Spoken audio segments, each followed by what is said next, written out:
5달간 136건을 쓰면서 거의 방문 체험의 비율이 높은데 121건이 88% 정도죠. 가장 확률이 높았던 거가 1500%였어요. 정말 신기한 결과였어요. 안녕하세요. 탱탱볼 에세이입니다. 오늘은 좀 이렇게 모니터 화면을 띄워놓고 이야기를 해보려고 하는데요. 주제는 블로그 체험단 후기입니다. 체험단 처음 시작하면서 136건 글을 진행하면서 이제 깨달은 점을 좀 공유드리고 싶어서 키게 되었어요.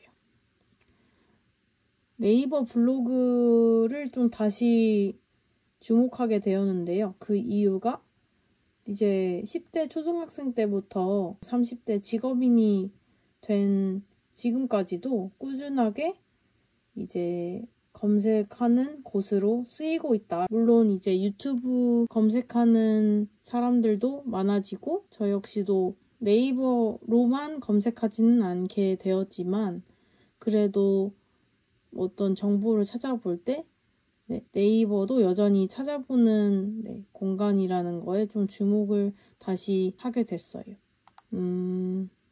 그러면서 이제 블로그 운영의 필요성을 좀 느꼈고요. 그래서 결과적으로는 블로그라는 이 가능성의 세계에서 나만의 영역을 구축하기 위해서 블로그는 꼭 이제 운영을 해야겠다라는 결론이 났어요.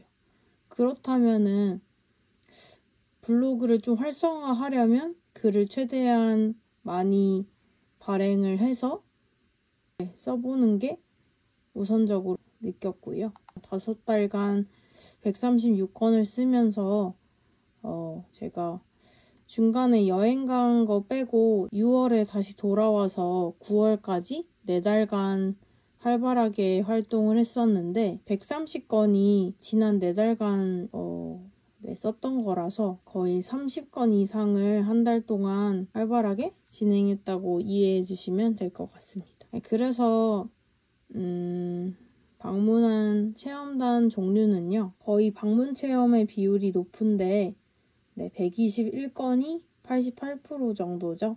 이제 방문해서 체험한 활동이 되었고 서비스나 택배는 12건과 3건을 진행했습니다. 제가 당첨됐던 체험단의 난이도를 이제 보면은 가장 확률이 높았던 거가 1500%였어요. 블로거를 15명을 뽑는데 신청한 사람이 저밖에 없었던 경우도 있었고요. 반대로 가장 낮았던 확률은 5% 정도로 5명을 뽑는데 92명이 지원해서 제가 5명 안에 들었던 경험도 했습니다. 그래서 이제 저의 궁금증은 이렇게 체험단 100건 이상을 해보자가 목표가 어느 순간 됐고 체험단이라는 거가 너무 치열한 시장이 아닐까라는 그런 우려에 대해서 저 혼자만의 실험을 해가지고 당첨 난이도를 상중하로 나눈 다음에 50% 이상 당첨되는 확률이면 상으로 25% 미만으로 당첨되는 경우라면은 하로 분류해가지고 일일이 계속 체크를 했었어요. 그 결과가 궁금하시죠? 놀랍게도 당첨 확률이 2명 중에 1명이 되는 확률이라고 하면은 더 당첨되기 쉬운 확률이라서 가장 많이 확률이 가장 높을 것 같은데 의외로 5명 중 1명 꼴로 상대적으로 당첨되기 힘든 체험단이 가장 많이 당첨이 됐더라고요. 그래서 저는 처음에는 당첨 확률이 낮아 보이고 이건 내가 안 될 것 같은 그런 경쟁률이라고 하면 신청을 하지 않았었는데 그것은 꼭 중요하지 않다라는 거를 표면적으로 보여지는 숫자에 너무 이제 위축되지 않아도 되겠다라는 좀 판단이 들었어요. 정말 신기한 결과였어요. 제가 만나는 사람들마다 말하고 다닐 정도로 당첨 확률이 제일 낮은 구간에서 가장 많이 당첨이 됐다라는 거. 그리고 이제 전체적으로 평균 당첨 난이도가 31.52%인 것으로 보아서 3명 중에 1명 정도의 확률로 체험단을 신청했을 때 될 수 있는 그런 확률이 있다. 그러면 꽤 도전해볼 만한 확률이 아닌가라는 희망을 좀 볼 수 있었습니다. 그렇다면 이제 체험단 당첨이 잘 되는 사이트는 어떤 곳일까? 강남 맛집이 제일 많았고요. 그 다음에 디너의 여왕, 리뷰노트, 미불, 체험뷰였습니다.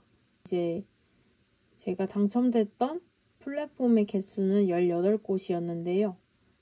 18곳이나 이제 다양하게 당첨된 것을 보면은 이 체험단 시장이 얼마나 활성화되어 있는지, 사람들이 얼마나 네이버 블로그를 보고 맛집을 방문하고 카페를 방문하고 하는지를 조금 알 수 있을 것 같아요. 그리고 어떤 서비스를 사용한다고 해도 사람들의 후기를 많이 찾아본다라는 거를 보여주는 거라고 생각합니다.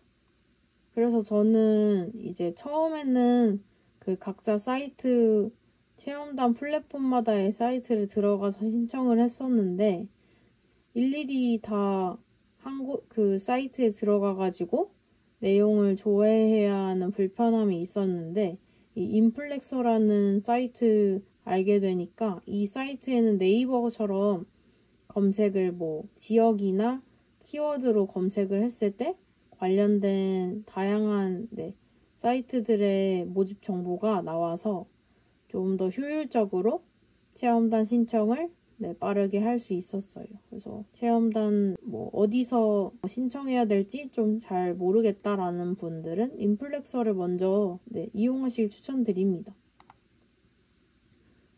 체험단을 이제 130건 정도 해보니까 확실히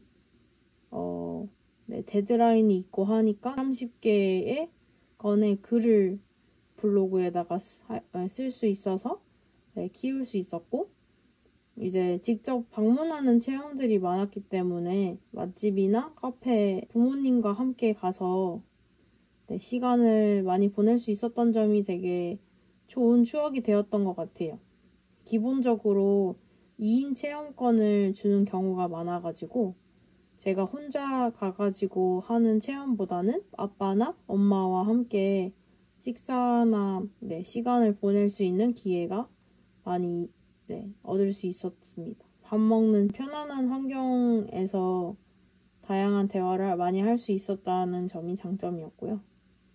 세 번째로는 아무래도 가게나 어떤 서비스를 홍보하는 입장이 되다 보니까 이거를 어떻게 하면 사람들에게 효과적으로 알릴 수 있을까를 많이 고민하게 되고, 체험하는 공간이나 서비스에 대해서 이건 어떤 부분이 좋았고를 좀 더 집중해서 디테일하게 바라보게 돼서 그런 부분을 좀 평소에도 생각할 수 있는 습관이 길러진 것 같아서 좋았어요. 단점으로는 시간과 노력이 정말 많이 든다는 것인데요. 그렇다고 이게 현금으로 저한테 원고비를 주는 건은 별로 없기 때문에 전체에 10건도 안 되고 한 5건? 5건 정도 돈을 받는 거는 맛집은 없고, 어플 서비스 홍보해줄 때 10,000원 정도를 건당으로 받을 수 있는데 그마저도 이제 세금 떼고 하면 10,000원 미만이죠. 그래서 되게 돈은 많이 안 벌리는데 시간과 노력이 많이 드는 단점 때문에 이게 큰 진입장벽을 만드는 것 같고요. 오히려 이제 식당을 가면은 3만원권, 5만원권 이렇게 체험할 수 있는 비용을 정해주는 경우가 많은데 막상 주문하다 보면은 그 구간을 넘기가 쉬워가지고 외식비를 쓰게 되는 경우도 많이 생기는 거를 아시면 좋을 것 같아요. 그리고 저는 이제 단기간에 좀 체험단을 통해서 블로그를 너무 키우려고 하다 보니까 이게 처음에는 많이 당첨 안 되겠지라는 생각에 막 이것저것 많이 신청을 하다 보니까 체험단 체험이 엄청 밀려가지고 막 하루에 2-3건을 가야 되는 경우가 생기다 보니까 자리 찌기가 쉽더라고요. 그래서 이 점은 주의하시는 게 좋을 것 같습니다. 결론을 말씀드리면 블로그를 키우려고 이제 체험단으로 노력을 했더니 저도 많이 이제 키워진 것 같다, 키워졌다라는 깨달음을 얻었습니다. 그래서 블로그는 계속 내 컨텐츠를 쌓아가는 공간이라고 생각하고 컨텐츠 자산이 쌓아가는 거가 체험단을 통해서 초반에 도움을 많이 얻을 수 있다라는 그런 결론이 내려졌습니다. 장점과 단점이 있지만 블로그를 키워볼까 하는 분들한테 도움이 되는 정보였길 바라면서 마무리하겠습니다. 감사합니다. 탱탱볼 에세이 앞으로도 많이 이리저리 튀어본 다음에 제가 직접 부딪혀보고 이제 깨달은 그런 정보 솔직하게 말씀드릴 수 있는 채널이니까 많이 관심 부탁드립니다. 다음 주 수요일에 뵙겠습니다. 감사합니다.